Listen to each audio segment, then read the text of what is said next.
Hello বন্ধুরা, আজকের ভিডিওতে আপনাদের দেখাবো কিভাবে আপনারা আপনাদের বাচ্চার জন্য সঠিক নিয়মে জন্ম সার্টিফিকেটের আবেদন করবেন। আমি যে স্টেপগুলো আপনাদের দেখাবো এই স্টেপগুলো ফলো করলে আপনাদের জন্ম সার্টিফিকেটে কোনো রকম বাচ্চার নাম বা ঠিকানার কোনো রকম ত্রুটি বা ভুল হবে না। তো কিভাবে করবেন সেটা আপনাদের দেখাবো। তার আগে আপনি যদি চ্যানেলে নতুন হয়ে থাকেন অবশ্যই চ্যানেলটা সাবস্ক্রাইব করবেন, যাতে পরবর্তীকালে এই ধরনের নতুন নতুন আপডেট আসলে সবার আগে দেখতে পান।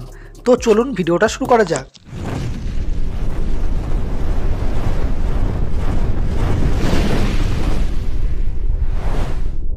তো যে সমস্ত মায়েদের হসপিটাল অথবা নার্সিং হোমে বেবি ডেলিভারি হয়েছে তাদের ঠিক এই ধরনের একটা ফর্ম দেওয়া হয়েছে বা একটু অন্য ধরনের ফর্ম দেওয়া হয়েছে।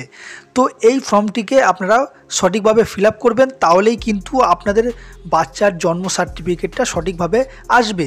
তো এই ফর্মটা আপনারা দেখে নিন, ঠিক এই রকম ফর্ম। এবার এই ফর্মের আর একটা কপি আপনাকে দিয়ে দেবে, যেটা ডিক্লারেশন ফর্মটা বলে, সেটাও আপনাদেরকে দেখাবো। তো এই যে ফর্মটা আছে এই ফর্মটা আপনারা কিভাবে ফিল আপ করবেন সঠিক পদ্ধতিতে সেটাই আপনাদের এখানে স্টেপ বাই স্টেপ দেখাবো। তো মনোযোগ সহকারে আপনারা এই ভিডিওটা দেখবেন, স্কিপ করবেন না। তো ফর্মটির উপরে প্রথমে দেখুন বার্থ ডিটেলস পেশেন্টস ইনফরমেশান, অর্থাৎ পেশেন্টের ইনফরমেশান কিন্তু এখানে লিখতে হবে। তো এখানে 1 নম্বর 2 নম্বর 3 নম্বর এইভাবে কিন্তু দেওয়া আছে। ফার্স্ট 1 নম্বরের ঘরে দেখুন patient name in block letter, অর্থাৎ এখানে কিন্তু পেশেন্টের ডিটেলস বসাতে হবে।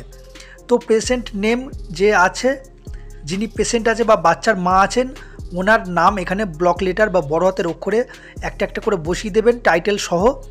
তারপরে আধার নম্বর বসাতে হবে। তারপরে নিচে দেখুন এডুকেশান কোয়ালিফিকেশান বা শিক্ষাগত যোগ্যতা কত আছে সেটা বসিয়ে দেবেন। তারপরে নিচে দেখুন অকুপেশান, অর্থাৎ কি কাজ করেন সেটা এখানে বসিয়ে দেবেন। যদি চাকরি করেন তার নামটা দিয়ে দেবেন, যদি চাকরি না করে থাকেন তাহলে হাউস ওয়াইফ দিয়ে দেবেন। তারপরে age of the time of marriage, অর্থাৎ যখন বিয়ে করেছিলেন উনি তখন তার বয়স কত ছিল সেটা এখানে লিখে দেবেন।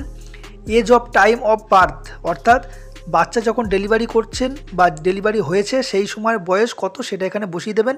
তারপরে পাশে দেখুন নাম্বার অফ চাইল্ড, অর্থাৎ আগে কটি বাচ্চা আছে সেটা আপনি এখানে লিখে দেবেন।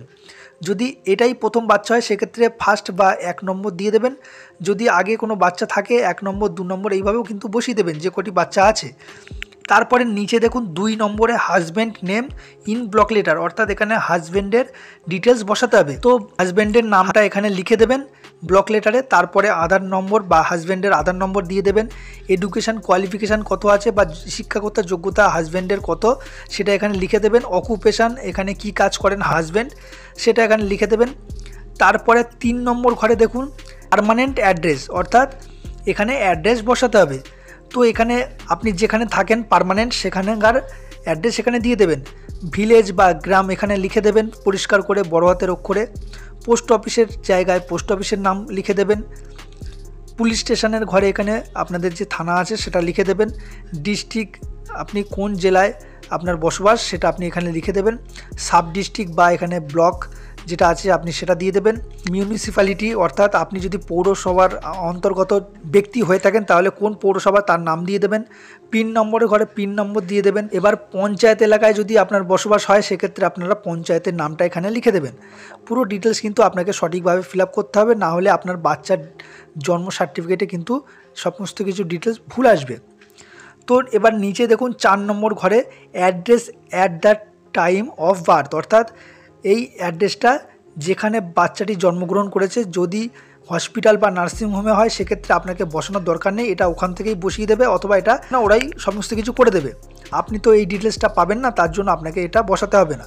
এবার যদি আপনার বাচ্চা বাড়িতেই জন্মগ্রহণ করে তাহলে আপনারা এখানে কিন্তু address of the time of birth এটা কিন্তু আপনারা দিতে পারেন। তো এবার নিচে আসুন, এখানে দেখুন একটা অপশান আছে আধার লিঙ্ক মোবাইল নম্বর, অর্থাৎ এখানে আপনার আধারের সঙ্গে যে মোবাইল নম্বরটা লিঙ্ক আছে সেই নাম্বারটা আপনাকে এখানে দিতে হবে। কারণটা কি, আপনি এই নাম্বারটা বসালে আপনার ওই আধার লিঙ্ক মোবাইল নম্বরে একটা সার্টিফিকেট নাম্বার পাঠানো হবে, সেই সার্টিফিকেট নাম্বারটা আপনারা পরবর্তীকালে ডাউনলোড করে নিতে পারবেন। তারপরে নিচে দেখুন পেশেন্ট সিগনেচার, অর্থাৎ যিনি মা আছেন তার সিগনেচার বা সই এখানে করতে হবে। তারপরে নিচে দেখুন গার্জেন সিগনেচার, অর্থাৎ এখানে বাচ্চার বাবা অথবা বাড়ির লোক এখানে সিগনেচার করতে পারে। তো এখানে এই দুটো সিগনেচার আপনাদের করতে হবে। তারপরে নিচের দিকে আসুন, ডিক্লারেশান লেখা আছে, এবার এটা আপনি পড়ে নেবেন। পড়ে নেওয়ার পরে নিচের দিকে দেখুন এখানেও সিগনেচার আপনাকে করতে হবে। তো এখানে সিগনেচার আপনি নিজেও করবেন এবং বাচ্চার বাবা যিনি আছেন তিনিও এখানে সিগনেচার করবেন। তো এই ফর্মটা সঠিকভাবে ফিল আপ করা হয়ে গেলে তারপরে আপনাকে কি করতে হবে, আর একটা যে ফর্মটা আছে সেই ফর্মটা আপনাকে ফিল আপ করতে হবে। তো কিভাবে করবেন সেটাও আমি আপনাদের দেখিয়ে দিচ্ছি।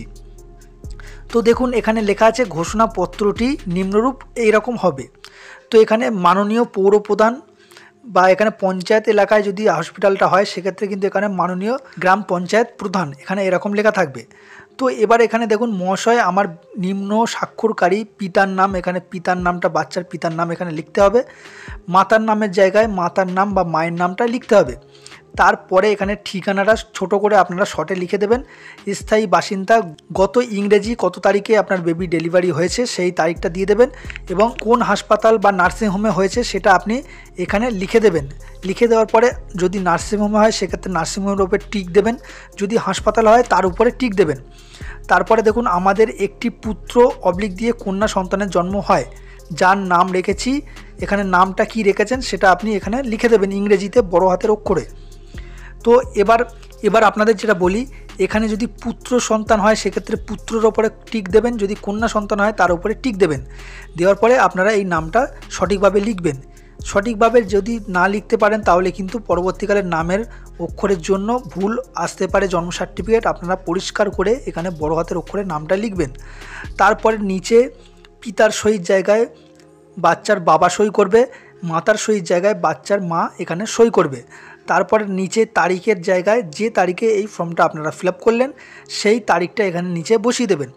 বসিয়ে দেওয়ার পরে আপনারা একটু ওয়েট করবেন, দেখবেন 1 থেকে 2 সপ্তাহ পরে আপনার ওই মোবাইল নম্বরে একটা মেসেজ এসছে, যেই মেসেজটায় ওই সার্টিফিকেটের নাম্বার দেওয়া হবে। সেই সার্টিফিকেটটা আপনারা পরবর্তীকালে অনলাইন থেকে তুলে নিতে পারবেন। তো ওই অনলাইন থেকে আপনারা সার্টিফিকেটটা তুলে নেবেন, তুলে নিলেই কিন্তু আপনাদের কাজ শেষ। তো কিভাবে আপনারা সার্টিফিকেট অনলাইন থেকে ডাউনলোড করতে পারবেন সেটা আমি পরবর্তী ভিডিওতে আপনাদের দেখিয়ে দেবো। তো ভিডিওটা এই পর্যন্ত। ভিডিওটা যদি আপনাদের ভালো লেগে থাকে লাইক কমেন্ট শেয়ার করবেন। চ্যানেলে নতুন হলে অবশ্যই চ্যানেলটা সাবস্ক্রাইব করবেন। ততক্ষণে ভালো থাকবেন, সুস্থ থাকবেন এবং দেখতে থাকবেন বেঙ্গলি ইনফরমেশান চ্যানেল। ধন্যবাদ, জয় হিন্দ।